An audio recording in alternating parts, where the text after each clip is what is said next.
Evolutionary psychologist Dr. Michael Mills, welcome to Shrink Wrap Radio.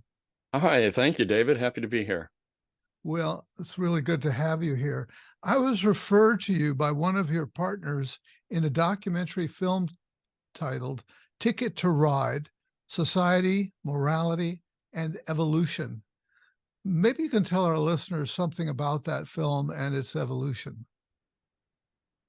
I'm actually not too certain how they came in contact with me, but the producer was interested in the topic of evolutionary psychology, and I guess came across some of my writing, maybe in Psychology Today or Okay. previous podcasts. And I think he was looking for a reason to come out to California. Did he? And yeah, he did. And to maybe a bit of a tax write-off there, but it was a enjoyable conversation with him. Yeah. So I thought that I know that you're a voiceover narrator in the film, and you do a lot of the very significant narration. I thought you might be. I thought the guy had suggested that you were one of the producers. No, I was not a producer. And I didn't do any voiceovers. Actually, he interviewed me and then took the audio and put it as a voiceover for some of the Oh, images. they spliced that in. That's interesting. Yeah, Yeah. because just to let folks know what this is like, there's a film, a video track, let's say, with various film clips and so on, kind of referring to the evolution of society, I guess we would say. And then they've done some narration also. There's another narrator on there, and then there's your narration. Now, the name of the production company is Slackjaw. Do you know Right. how that do you know how that came about? Actually, I don't. I do know that they have several documentary films that they've produced, and this is Oh, just okay. one of them among several. Well, what I get from that name is, I think maybe they're seeking to do jaw-dropping content. Yeah. Richard Heap is the producer and the interviewer on that film, and he's done other films on climate change and several other topics. So if you go to Slackjaw, I believe .com, if anyone's interested, they can check out the other films that are available. That's a good suggestion, and towards the end of our conversation, I will tell them how they can find the film we're talking about on Amazon, and they Yeah, can rent it for the hefty sum of, I think it's $1.99, yeah, yeah. which would be cheaper than going to the movie theater Oh and yeah, paying for it there. yeah. I think I don't think I can expect a lot of monetary compensation, but I am now listed in the uh, International Movie Database as the star All of the right, film. So all right, I'm going to be looking for my SAG yeah. contract pretty soon here. Well, you're on your way up for sure. Uh, well, let's talk more about you then. You're an evolutionary psychologist and now a media psychologist. Yes, apparently. Yeah, maybe you'll do even more of this kind of media experience. Um, but you're an evolutionary psychologist. So what sort of creature is that? Evolutionary psychology, in my opinion, well, I guess I'm biased, and most people are about their discipline, but I think it's a very important field of study, and I wish more people were aware of it. Um, Evolutionary psychology, excuse me, I got a bit of bronchitis here. Basically, works under the presumption that evolution does not only create adaptations in terms of our bodies, in terms of organs and so on. It doesn't stop below the neck. It continues on up to the brain. And so our brains have evolved to do the same things as our bodies, to survive and to reproduce, and pass on our genes to the next generation. And most people are kind of unaware of that evolution has created the brain, and the brain is the basis of behavior. I think what I find a little frustrating sometimes with my colleagues in psychology is if you ask most psychologists, why do organisms behave in the first place, they would kind of look at you probably a little gobsmacked, dumbfounded as Yeah. to what are you talking about? Of course organisms behave, but that's a legitimate question. And we could ask the same question, why do organisms have bodies? We could have stayed as single-celled organisms and so on. But every psychologist, in my opinion, should be able to answer that question. Why do organisms behave in the first place? And the answer provided by Darwin, who was the first evolutionary psychologist, he said, in the future, I see far more important researches, just like, the body evolves, mental faculties evolve as well. And evolution will become the new foundation for psychology. And there's a long history there. There was one problem with Darwin's theory that Darwin himself recognized, and he was an honest guy.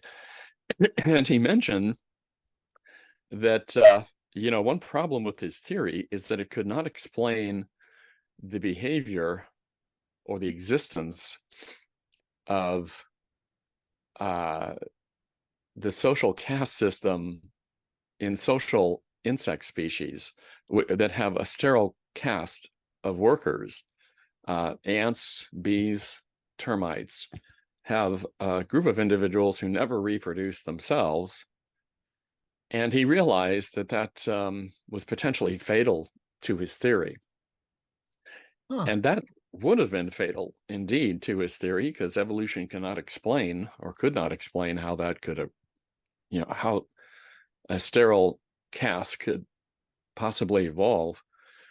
And it wasn't until about 1963, 1964 that question was finally answered by William Hamilton with his theory of inclusive fitness. And he argued that there's two ways that organisms can pass along their genes. They can reproduce directly, or another way to do it is to reproduce indirectly, through individuals who share your genes. By helping those individuals, you're essentially helping your genes. So, for example, if I have two children, each of them has 50% of my genes, so I've essentially replicated myself genetically with two children. But if I have a sister who has 4 children, and I've helped her such that those children survive and reproduce, or otherwise they wouldn't have, there's 25% of my genes in each one of those children, and that adds up to 100% as well. So I don't have to reproduce directly. I could reproduce indirectly.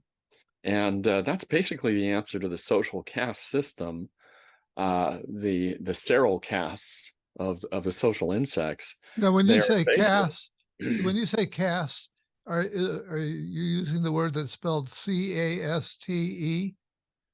Yes, correct.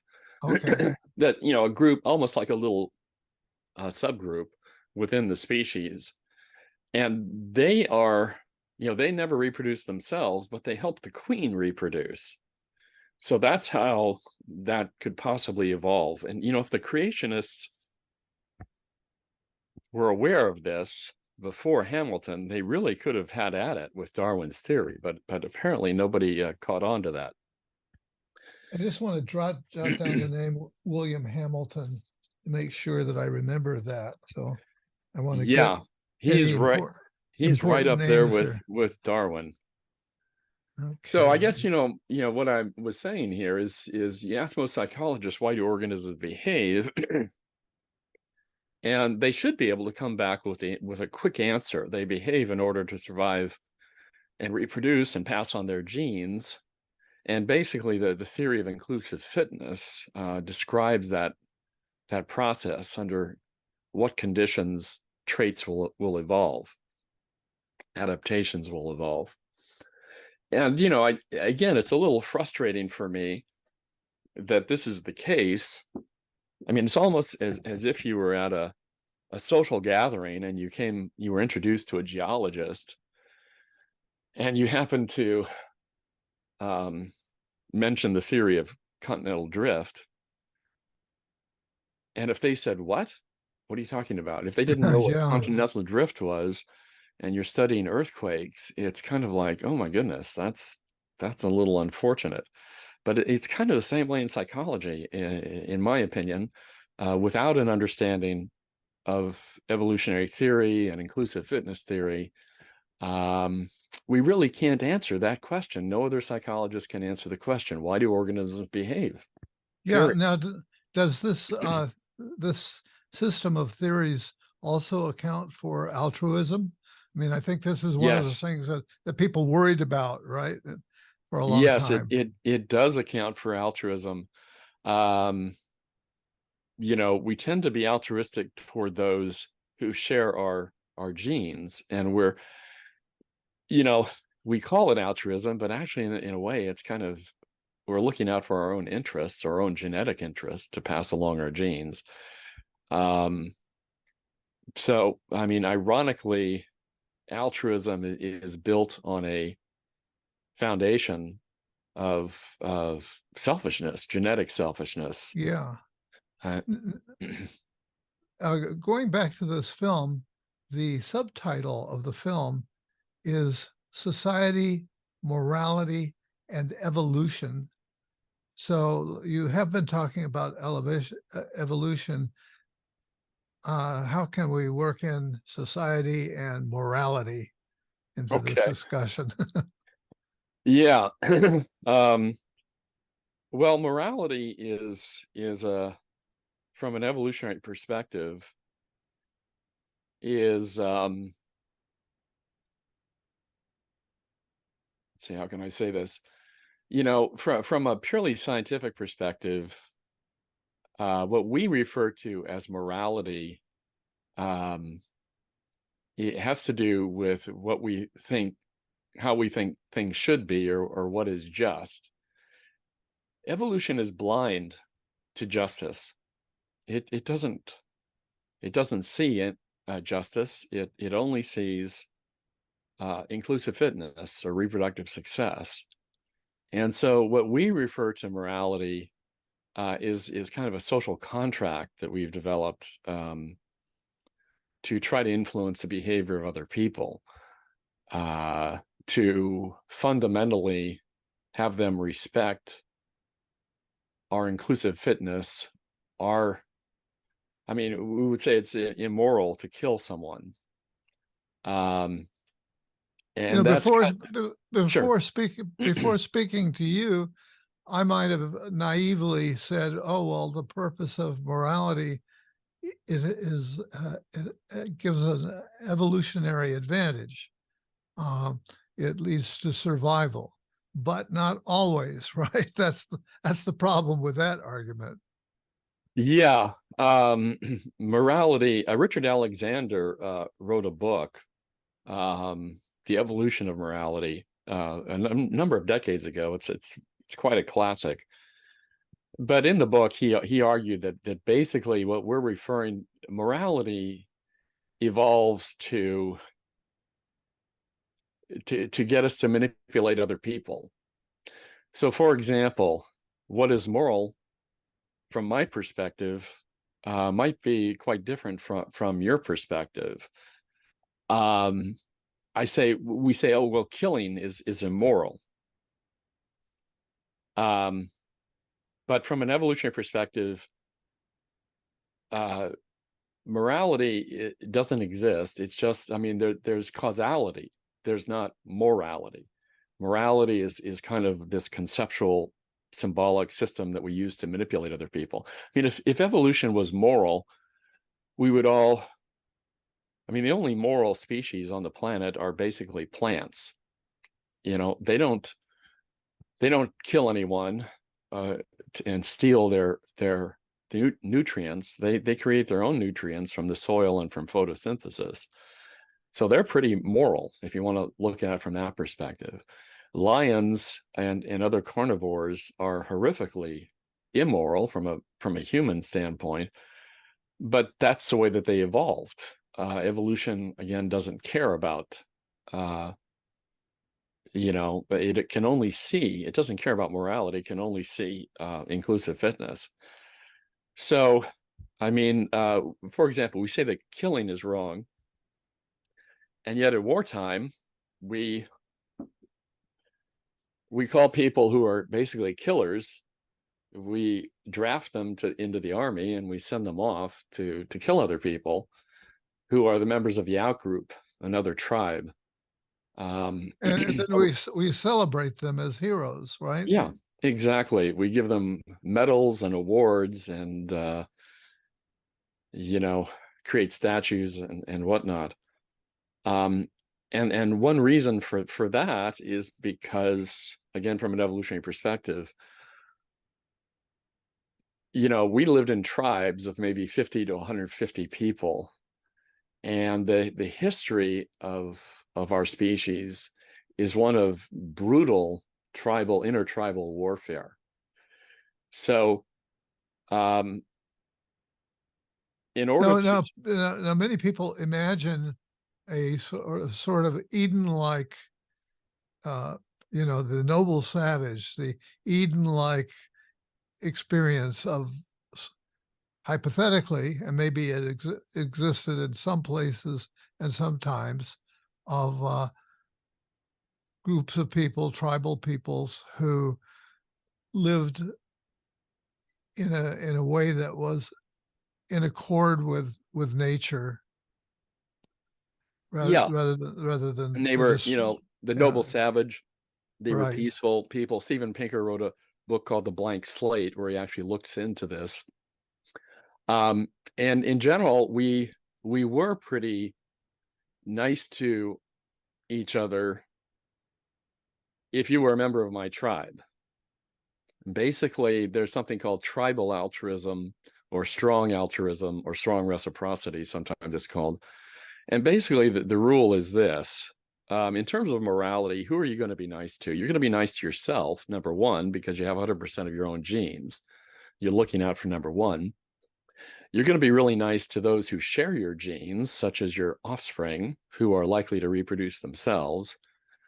We're nicer to our offspring that share 50% of our genes than we are to our grandparents, who also share 50% of our genes, because our grandparents are finished reproducing. There's nothing further that they can do to help us, but our children can. And then there's an equation that Hamilton came up with, William Hamilton, which is basically E equals mc squared that we're familiar with in physics, but the closest that we come to that in evolutionary biology is Hamilton's equation, which is C is less than RB. And that means altruism will occur, being nice will occur, when the cost to you is less than the benefit to, the recipient of your altruism, times the genetic relationship. So, for example, if you came up to me and said, Mike, I will give your sibling who shares 50% of your genes $1 if you give me $1. And if you plug those numbers into that equation, the cost to me is $1, the benefit to my sibling is $1, and our relationship is genetic relationship is 0.5. And so you can see that C is not less than RB in that case. 1 is not less than 1 times 0.5, which is 0.5. And so if you came to me and said, instead, Mike, I will give you $2.01 to your sibling who you share 50% of your genes with, if you give me $1, in that case, I would do it, at least according to theory. The sad thing about this is that as the degree of genetic relationship decreases exponentially, as it does, the degree of altruism will also decrease exponentially. So we can pretty much predict who people are going to be nice to. First of all, you're going to be nice to yourself. You've got 100% of your genes. You're going to be nice to your siblings and your offspring who share 50% of your genes. You're going to be nice to your cousins and so on. But as the degree of genetic relationship decreases, the degree of altruism will decrease. There's an old saying, Arab saying, me against my brother, me and my brother against my cousins, me and my brother and my cousins against my tribe, and me and my cousins and my tribe against the other tribe. So we can talk about inclusive fitness and altruism toward kin, and even if we want to bring it up a level, even toward altruism toward the tribal members, which basically says, if you're a member of my tribe, I will give you the benefit of the doubt, and I will be nice to you, more than you would expect. It turns out that probably most members of the tribe were distant cousins anyway. So that kind of works. And what's kind of interesting is, we engage in activities that allow us to engage in tribal warfare and activate those psychological adaptations for the thrill of victory and the agony of defeat. With sports, you have people who root for the home team, your home tribe, and you want to beat the other tribe who's visiting, or you're visiting their area. And the nice thing about sports is it allows us to execute these psychological adaptations, and it's kind of fun, to engage in mock warfare, but nobody actually gets killed, and hopefully nobody. Sometimes we have we fantasized about putting our national leader, against some other enemy national leader, and let them hash it out that way. Yeah, and along those lines, I don't know if you've heard this, but Mark Zuckerberg, who is trained in Brazilian Jiu-Jitsu, has supposedly challenged Elon Musk to a fight. And Elon Musk reportedly has said, you named the place, buddy. You named the time and place. So some of us are maybe taking a little too much delight in this possibility. Yeah, it would be kind of fun to watch, and we enjoy watching boxing matches, which are actually brutal displays of personal assault. Let's watch somebody hit each other about the head until one of them falls unconscious. And right now with the war that's going on, wouldn't it be great if instead of using real bullets, we played paintball instead? And you could keep score, and somebody could win or lose the war based on the paintball conflict, but nobody actually gets killed. I wish that was an option, but I don't see it as being a realistic option. Right, because it would have real consequences for people. If they're on the losing side, they might lose resources, they might lose food, water, their lives. Yeah. Yeah. But I mean, that's the difference between real war, where there's real bullets, and sports, which is simulated warfare, without bullets. Yes. So are we still evolving as a species, do you think? Evolution takes a really long time. It takes a lot of generations, and it depends how strong the selection pressures are. If even weak selection pressures can result in evolutionary change over long periods of time, if you want to see quick evolutionary change, you have to have very strong selection pressures. Um, and then evolution can occur in a matter of generations, but that's pretty rare. My students often ask me, well, are we still evolving? And yeah, the answer is sure we are, but you're not going to see it. Um, I've never seen. The problem with evolutionary psychology is that people understand how socialization works and they feel it. It feels good to be reinforced. It's not fun to be punished. And you can train your dog to roll over, or use the doggy door and go potty outside. But you've never seen your dog evolve from a wolf. I've never seen a giraffe's neck get longer. So we tend to overestimate the effect of culture and socialization, and we ignore evolved psychological adaptations because we don't see it. It just doesn't seem salient to us. Yeah. Now, there are huge pressures on us. You talk about the pressures that force uh, uh, evolutionary change. And certainly we're in a time where there are huge pressures that we're facing, in terms of uh, wars and conflicts, climate change, water issues, etc. All of these are well known to you, I'm sure. Um, so some optimists among us, some spiritually oriented people, see us as evolving toward higher consciousness. What are your thoughts about that? Um, well, essentially, we're living in a technological age, but we still have Stone Age minds and brains. And that could be a deadly combination.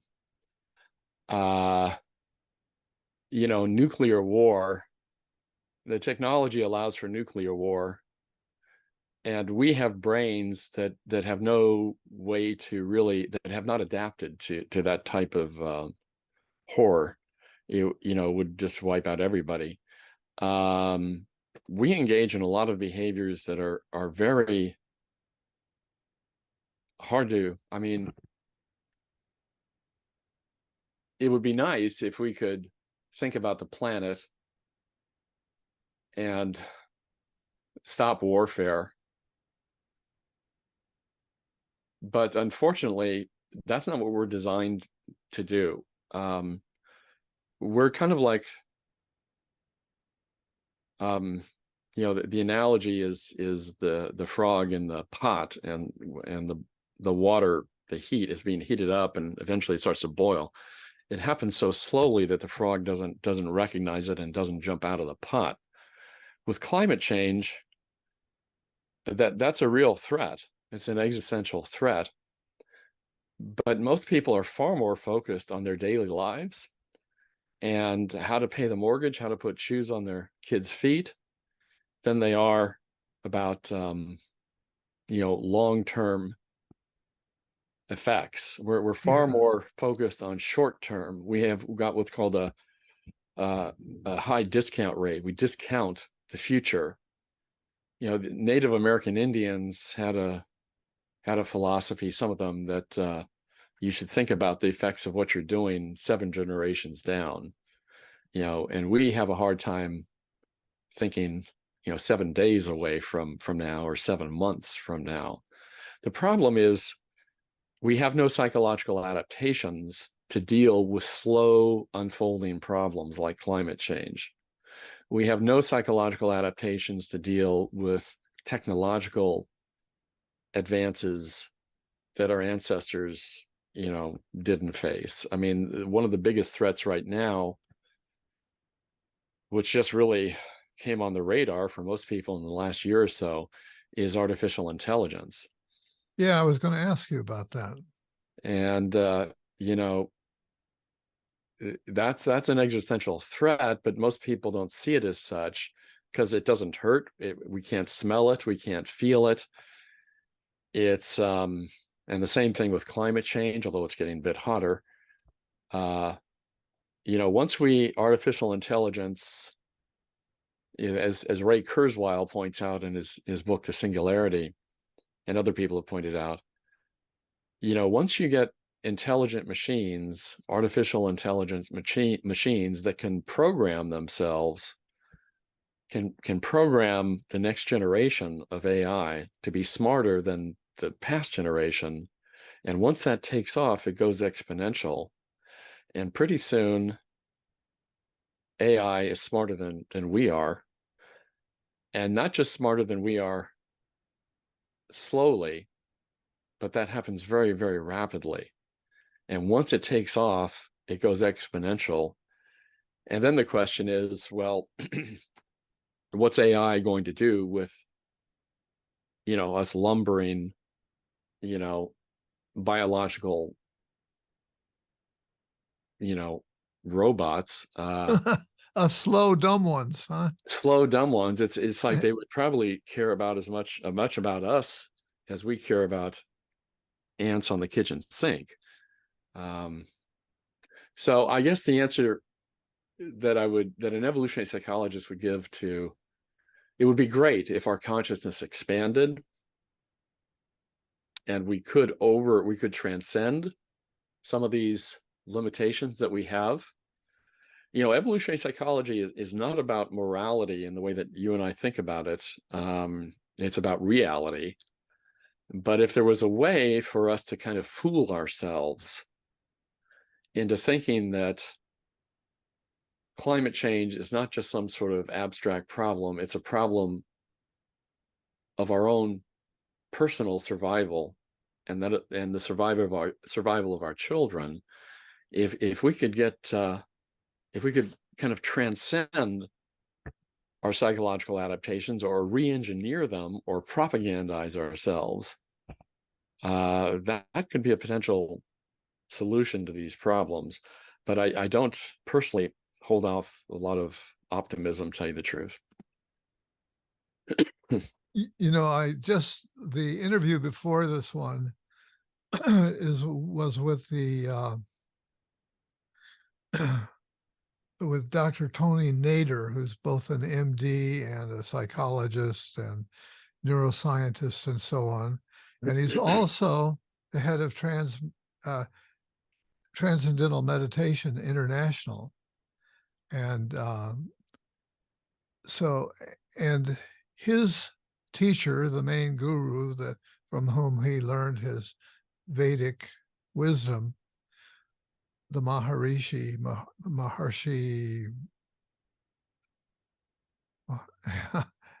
I think it was Maharishi Maharsha Yogi, believed that if you got 1,000 people together and you trained them in the mental techniques of transcendental meditation, which is not a religion, but really a set of mental, if you will, exercises and so on, that if you got 1,000 of them in a community, let's say, that this kinds of social problems that we're largely plagued with would go away. So there's an alternate. Yeah. And he starts really with consciousness. The title of his book has to do with the unbounded ocean of consciousness in which we're all swimming. So So if you start with consciousness as the primal thing, the primal bit, rather than material as the primal bit, um, then there's a way in which perhaps that becomes possible to imagine. Yeah, I hope he's right. Evolutionary psychology wouldn't have much to say about that. You know, the question is, can we transcend our kind of primitive psychological adaptations? And to some extent, I think that we can.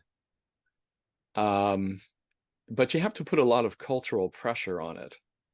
The way that I think about human nature, it's kind of like memory foam or molded rubber. You know, it comes in a particular shape, and you can deform that shape. You know, with molded rubber, you could apply pressure and bend it or whatever. But it's if you remove the pressure, it's going to gradually come back to the original shape, kind of come back to our human nature. There are examples, cultural examples of some groups that completely went against our evolved psychological adaptations. The Shakers, the religious sect, did not believe in sex, period. Not premarital sex or infidelity, or they just didn't believe in sex. The problem is that there's no more Shakers left. I think the last one died a decade or two ago. Because how do you create Shakers? You create little Shakers.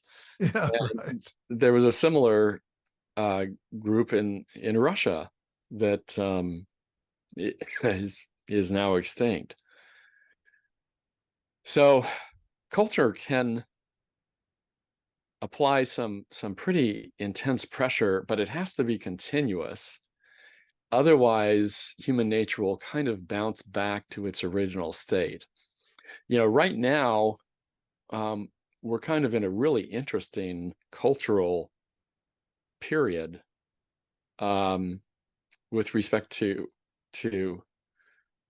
gender ideology and the idea that gender is fluid and that people can choose their gender or identify as whatever they want to be, you know, one of 86 or 92 genders, whatever.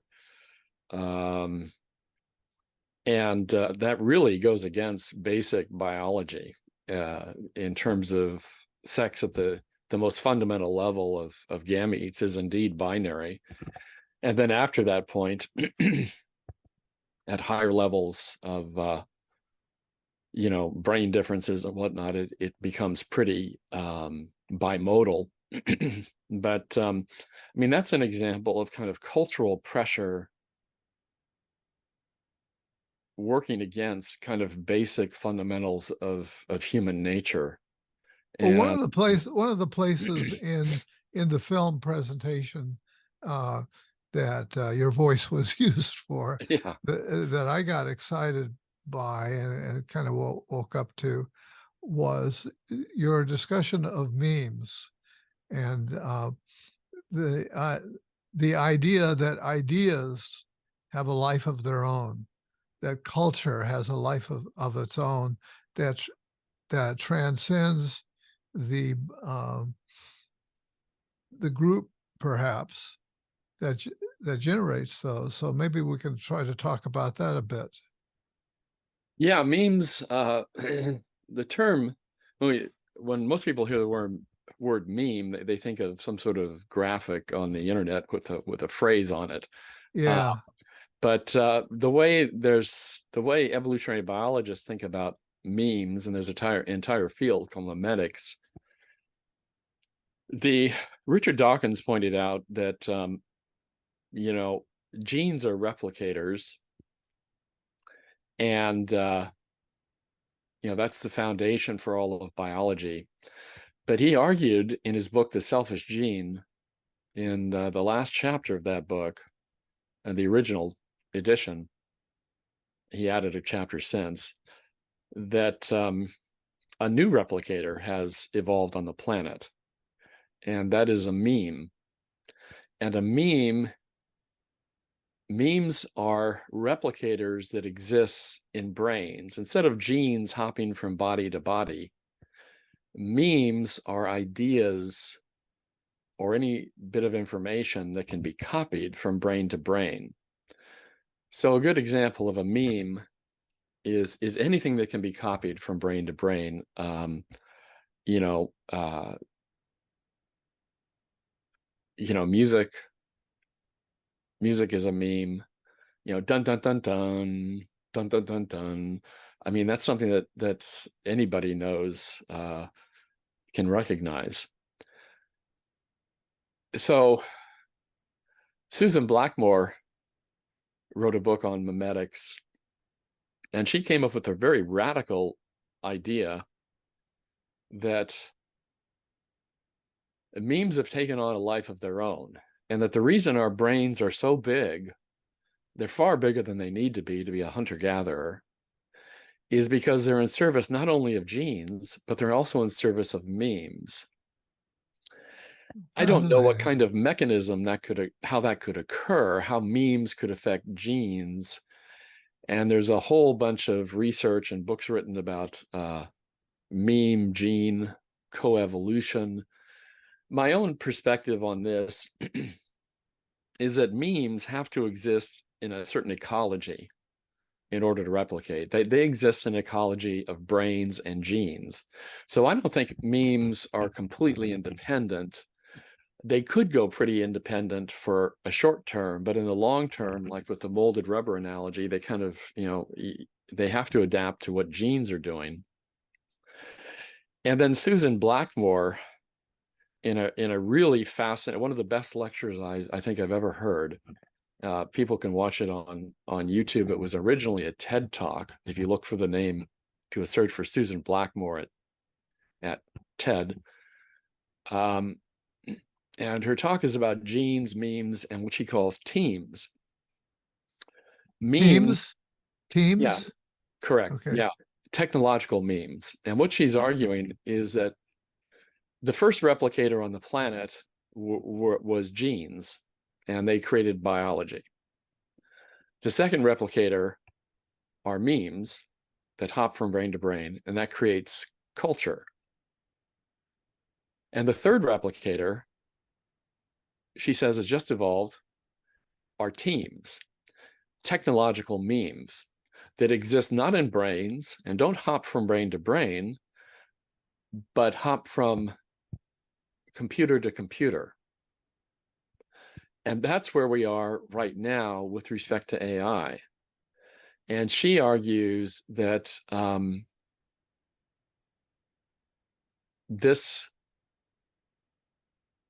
teams are going to probably take over because of the extremely rapid evolution.